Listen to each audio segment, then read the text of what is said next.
Live right here on this Wednesday morning, we welcome you back to the early line on SportsGrid, and each and every week we get you set for a new stop out on the PGA Tour. We do that, as always, with our guy Keith Stewart, live right here on this Wednesday on TEL. Keith, we appreciate the time as always. Hope the travel back from the Sunshine State was smooth. Glad to have you here on the early line. Ben, it was extremely smooth, and you know what? It's a lot smoother than what's going on down in Tampa this week for the Valspar Championship. We'll talk about that in just a matter of moments. Golf's fifth unofficial major this past weekend, of course, at the Players' Championship. A Monday playoff finish. Rory McIlroy comes out on top. Keith, what was your main takeaway from all the action we saw in a 5-day window at TPC Sawgrass? It's reminding me of this trend, Ben, and that is that over the last couple of years, a superstar has won multiple times heading into the Masters, right? 3 years ago, it was Scottie Scheffler. 2 years ago, it was Jon Rahm. He wins the Masters. Last year, it was Scottie Scheffler. Again, multiple wins heading into the Masters. He wins the Masters. Is Rory setting up for the most unbelievable narrative that everyone wants, which is him to get a green jacket? I can tell you this much. By the time I get to Magnolia Lane and we're talking that Wednesday morning, the storylines will be absolutely suffocating. So for me, another elite event, another elite winner in 2025. Keith, we can't wait for these elite events where we need to bring you in to see who got arrested before that big golf tournament here. Maybe it's the Masters, April 10th to the 13th here. Boots on the ground is what we love. Now, we don't have boots on the ground this weekend at the Valspar Championship taking place at the Innisbrook Resorts in Palm Harbor, Florida. Tell us a little bit about this golf course and how it sets up. Well, Donnie, I mean, I'm actually kind of happy I'm not boots on the ground this week because the weather is supposed to be wild on Thursday. And as of such, you cannot believe, I mean, this is a betting show, right? You cannot believe the odds movement that has happened this week from Monday when the odds were dropped until Tuesday when the weather started to get closer to Thursday afternoon. The people in my world believe that there's going to be a huge wave advantage for the AM, PM guys. So that's the guys that start on Thursday morning and then they complete their second round on Friday afternoon. That PM AM wave, the guys on Thursday afternoon, they're supposed to get gusting winds around 30 miles an hour, 20 miles an hour, kind of steady winds. Now, Palm Harbor, where the Valspar Championship is played, is right near the Gulf of America. So, you know, it could get a little bit dicey, but I've never seen anything since they started posting golf lines on these major mobile apps, right? I have not seen lines move like this. The leaders alone, the favorites, JT, Tommy Fleetwood,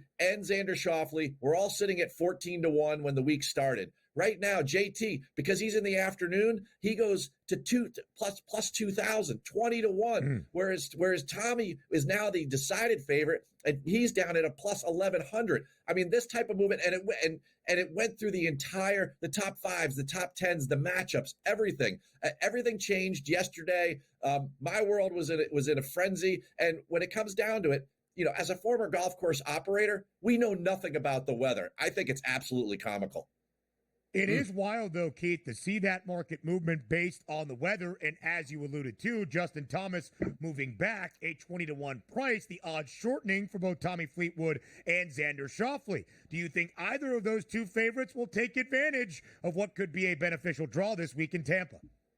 At the top of the board, you've got four guys that really the boards are leaning on. Sepp Straka would be the fourth with the other names that we've mentioned. Of all of them, I think the one we can basically lean on the most is Tommy Fleetwood. And I'm not saying that because of the AM-PM advantage, but I'm just saying that because of his his recent ball striking and the way that he has been playing. Now, keep in mind, Tommy Fleetwood, although he's won many times over on the DP World Tour, that European Tour, he has not won over here before. You've got a couple guys here that have yet to really close the deal more often than not. Sepp Straka, he's won already this year. But JT hasn't won since the PGA Championship in 2021, and he was really, really shaky. It was a roller coaster ride with JT at Sawgrass.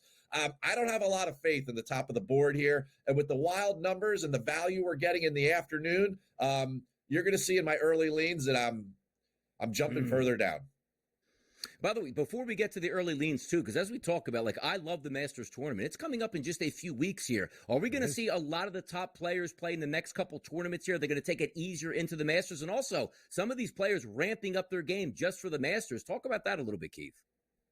Well, Donnie, we are 4 weeks away. So we've got 3 tournaments after the Valspar here. If you wanted to take a week off after a trying, test up there at Sawgrass, I don't blame anybody. But you're going to see a lot of action next week in Houston at Memorial Park. That's an event that Scotty Scheffler, Rory, a bunch of the guys, big names that we are eyeing, Will Zalatoris for the Masters and Magnolia Lane. Those guys are going to be jumping in there. And then you're going to have the Valero, which is in San Antonio. And then that leads right into Augusta. You're going to see less guys heading in there in that last week in San Antonio, and you're going to see a lot next week in Houston. I mean, as far as I'm concerned, there's a lot of question marks around everybody at the top of the board. Xander coming back from injury, Scotty coming back from injury and not being 2024 Scotty, Rory winning twice and looking really, really solid, whether he plays here or Dubai.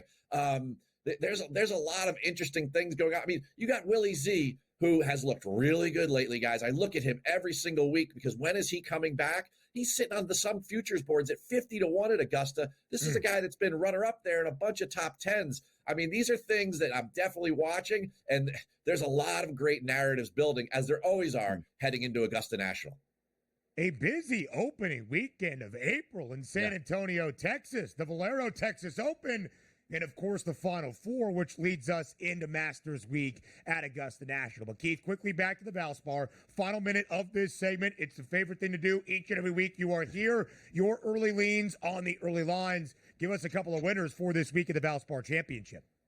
All right, the first guy, Alex Smalley. He started the week at plus 4,500. He's now plus 7,000. Yes, he's on that Thursday afternoon, but he's got 5 top 21s in his last 6 starts. Tee to green, he is exemplary in this field. He's played really, really well. The Duke grad, if you need a Final Four narrative, he's your guy. In 2025, he's averaging 6-yard strokes gained per start. Really, really solid player. The other guy, Jake Knapp. Don't fall asleep on this guy, right? Plus 6,000 to start the week, plus 9,000 now. Again, another afternoon guy, right? But shot 59 at Cognizant. And since the WMPO, 17, 25, 6th, and 12th in Florida. Really, really good with the putter and the irons.